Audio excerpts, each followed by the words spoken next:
Saksak migo. Hindi na maganda ang mga nangyayari. Araw-araw na lang alak.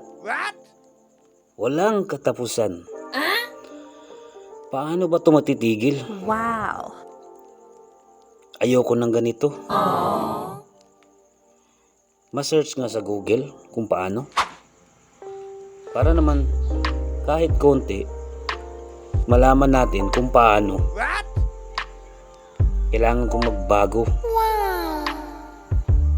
Ma-search nga. Google. Ito na.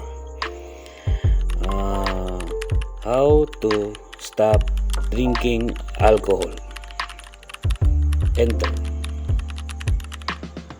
Alcohol withdrawal can have dangerous effect.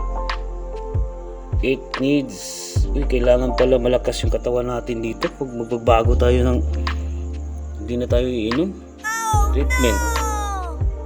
Developing the skills of needed to stop reduce drinking. Helping to build a strong social support system. Kailangan mo pala magpa-socialization dito. Lifestyle changes.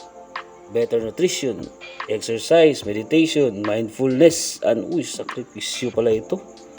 Kailangan natin mag-exercise, mag-meditate, mag-lifestyle changes. Grabe talaga, no? Alcohol withdrawal may range from mild uncomfortable disorder. Magkaka-uncomfortable disorder pala yung may experience ko nito. If ever na magbago ako, dami naman talagang kuha nito.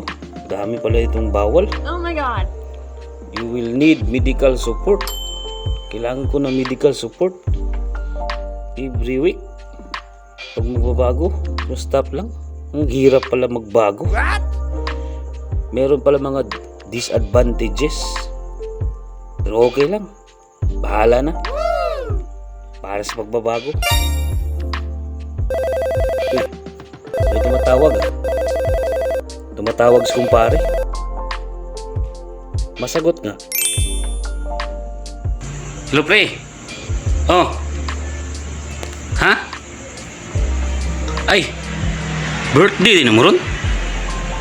Ang ano? Yara. Sige. Sige. Padulong na ko. Ugma na lang siguro kung magbago.